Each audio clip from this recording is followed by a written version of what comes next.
feel so amazing, so happy. Um, this is what I've dreamed for, for 20 years, man. It's 20 years in the road, ups and downs. Wanted to get this belt, wanted to be a champion. There's a time there that I thought I'll never be a champion, but I love it. I keep believing. I discipline myself the way I have to do it, and now I own this baby. We'll talk about the title win in a second, but what did you make of the fight itself? How did you feel you performed tonight? It seemed you did a great job. I feel great. I feel the training was amazing. Was a long training camp.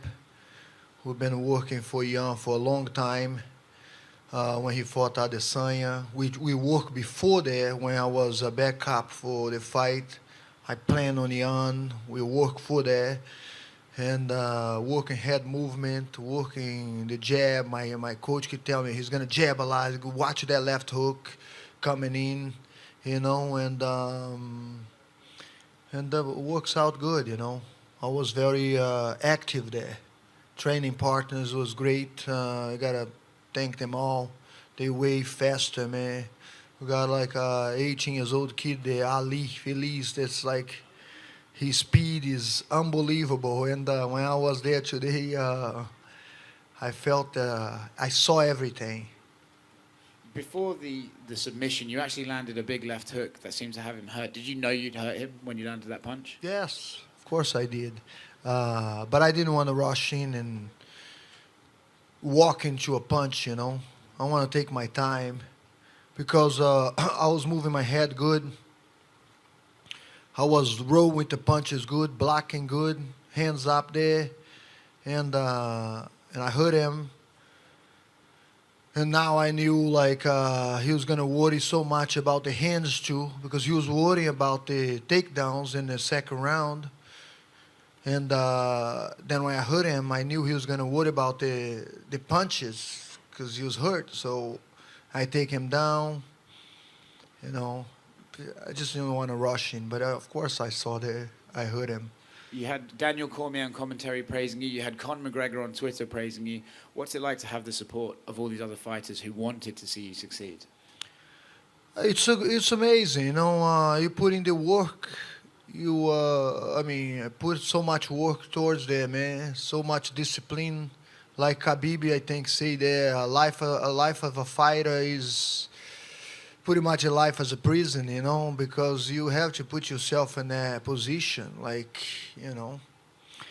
avoid a lot of things, avoid birthday parties and, friends get together and just isolate yourself from all those distractions if you want to really get good and be a champion.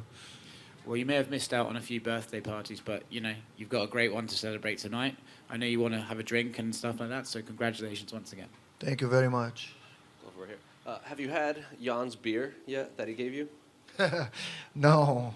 The beer is over there in my fridge. I'm going to get it right now. I'm going to drink that beer, man. Yeah, and it's gonna taste good no matter what, What were you telling Dana White in the octagon? They showed you having a pretty long conversation with him before he gave you the belt.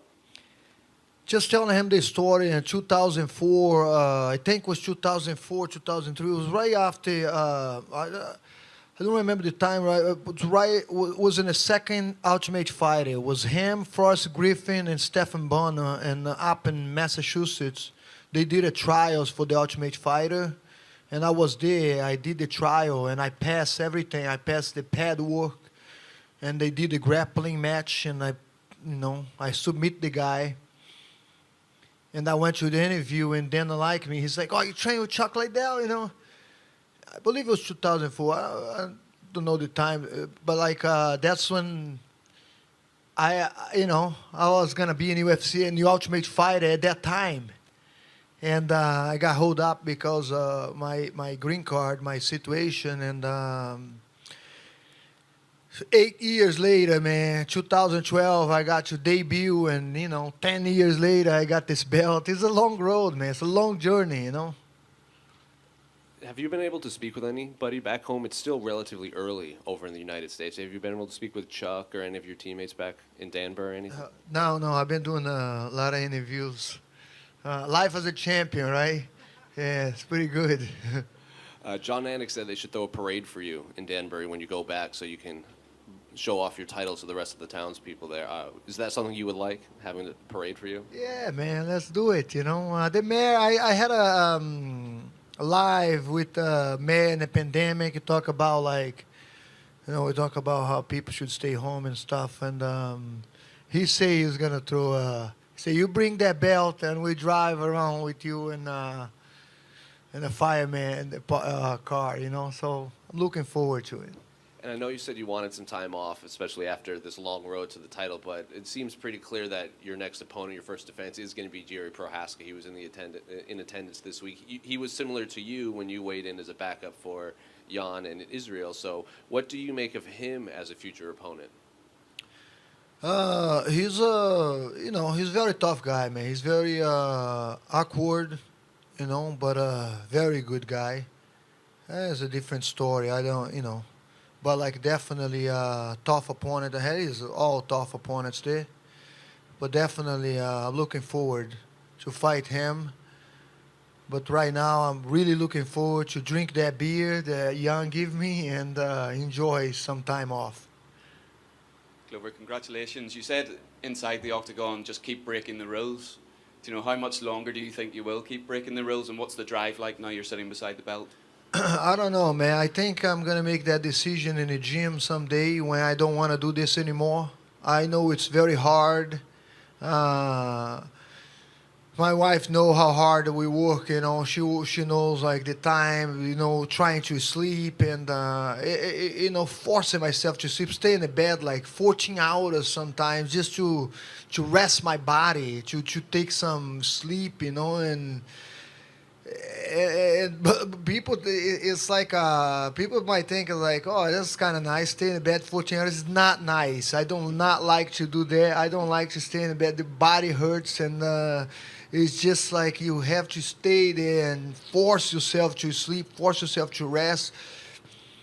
At my age, it's very hard to, all the supplements, diet, and it's a lot, man. It's a lot, but I love it. I love the results. I love the way I've been fighting, the way I've been training. So so I'm gonna keep doing until I don't feel the love anymore. Until I don't feel the passion anymore. It's probably gonna be the time that I'm gonna quit. And you can just look at the belt for inspiration, obviously. Oh yeah, I think I'm gonna keep that one for a little bit, huh? Glover, obviously you've joined a long line of Brazilian champions as well. Do you know, how does that make you feel? How special is that UFC champions I'm talking about? Feels amazing, man. I trained with Chuck Liddell, light heavyweight champion back in the days, and then Lyoto Machida, my good friend, and of course Minotauro come to the locker room. He trained with me sometimes this week, and he's a great champion, and those guys already respect me as a champion. It doesn't matter if I have the belt or not. It's just for me. It's kind of I feel one of them right now. You've joined the club. I enjoy the club. Yeah, again, I have my belt when we go to party together.